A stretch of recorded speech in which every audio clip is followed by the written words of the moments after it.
Today's show is all about color. That's right, we're gonna be making our Fiesta Taco Salad. And when you think of Fiesta, what do you think of? Color. And when you have color on your plate, you know you're getting nutrients that you need. But what makes this salad so special is our grilled chicken. To prepare our grilled chicken, we're gonna go outside in a minute and we're gonna fire up the grill. And you know us Texans, Stacie, we love to grill. That's right, and we all know that grilling is a healthy way to cook our meals. That is true, but what some of us might not know is that grilling can cause you to consume cancer-causing substances. Really? These substances are called carcinogens. And later on in the show, we're gonna give you some tips and information to avoid these carcinogens. Well, let's get started.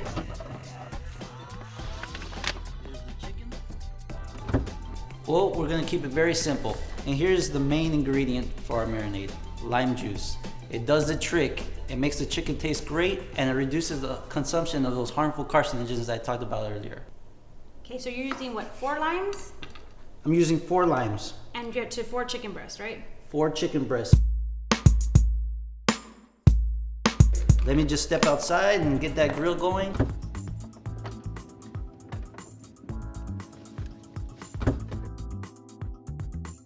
Now I just rinsed all my vegetables off and we're gonna start with cutting our tomatoes. First, I start off with doing these long cuts. We're gonna wanna cut it long ways first. And we're gonna use 3 tomatoes today. Now, first step you want to do, I like to get an onion, and we use this onion for 2 reasons. For one, the juices stay on the grill and it brings out even more flavor to the chicken. Second, it helps to clean the grill. This is one tip to reducing the amount of carcinogens that stay on the meats. Now, tomatoes are filled with vitamin C. They're great. Not only do they add color, which of course has this beautiful red color, but they're filled with a lot of vitamins and nutrients and antioxidants. When we're grilling meat, we want to remember some important tips. We want to remember the 4 M's of grilling. Marinate, microwave, meat thermometer, and medium to medium well. When you have a plate filled with color, you know you're getting the right nutrients. You know you're getting what your body needs. So next I'm gonna start with the onion. There's a chemical in onions that gives you that releases. So a good tip would be to refrigerate your onions before you cut them. Using lean cuts of meat or thin meat will reduce the cooking time, which again eliminates a lot of those carcinogens from building up. The longer it stays on the grill, the more carcinogens build up. We do not want that. This is one of my favorite things to add, which is cilantro. It has this great flavor that just brings out everything else. It mixes well with the tomatoes and the onion and of course the lemon. I love cilantro. And we're gonna wanna squeeze in our lime. And cucumbers are little slippery things and they slip out, you can cut yourself. I wish y'all could smell this. It's already smelling fresh. You can see kind of the colors are already kind of mixing up in there. The reds and the yellow and the white and the green. Oh look, it's almost done. Hey, look who showed out. Oh, look, smells good. That one's mine, you don't touch that one. Okay. I'll take the little baby one. Okay, we just came back from outside and I'm telling you what, after cooking that meat out there, I am starving. Normally in a taco salad, you would use like a fried taco shell. But if you want to go for the healthier choice, I would pick the pita chips. They're inexpensive, they're healthier, and they cut out some of the fat. Of course, it's a taco salad, so we're gonna throw some lettuce on the bottom. Now, what you can also do is throw a little bit of the Fiesta Pico de Gallo that I made here. Now, it would probably be a salsa and it wouldn't be a pico because we didn't add any chili, serrano peppers to it, but if you want to, you could.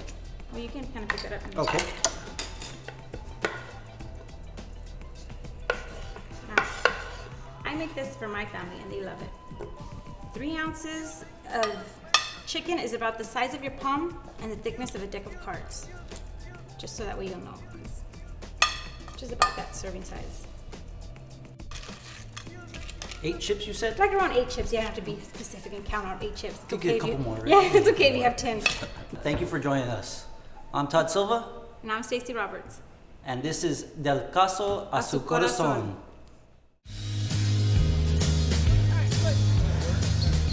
checking blood sugars because it's always good to be aware of if you have diabetes or not. Prevention is a really key, especially in the valley, so we're just checking blood sugars. Okay, do I bite down on something? Is this a surefire way to know if somebody has diabetes or just like a test or something? This is just a screening. So if it does come back abnormal, then what we would say is go see your doctor. Have you eaten today? I've drank some green tea in the morning. What, did it have sugar? No sugar. So you should be at a fasting level. And you are. It's 95. What does that mean? It needs to be less than 100. It needs to be less than 100? Uh-huh. Okay, so that's normal. That's normal. Okay. Now wait, when you say above 100, what does that mean exactly? Or what does 95 mean? What does that mean? Like Less than 100 means that you probably don't have diabetes or pre-diabetes. Between 100 and 125 means you're at risk for pre-diabetes. okay. Then over 126 is diabetes. But you have to have 2 tests by a doctor to prove that you have diabetes, both over 126. There's one more number that's important. If you have a blood sugar of over 200, just random. I checked your blood sugar right now, it's over 200. Pretty much you have diabetes. So what's going to be going on here? I'm going to be taking your blood pressure. What would be considered an unhealthy reading or an abnormal reading? Well, usually if it's about 130 over 90 or like 139 or higher, that's the normal is actually 120 over 80. And right now, it's a little elevated. Yes, 151 over 102. Okay, and what does that mean? That means that you're, that one would be like pretty much hypertension. What would be causes of high blood pressure? If you're overweight, if you don't eat healthy, also if you have like a family history of high blood pressure, just different risk factors that you have that contributes to it.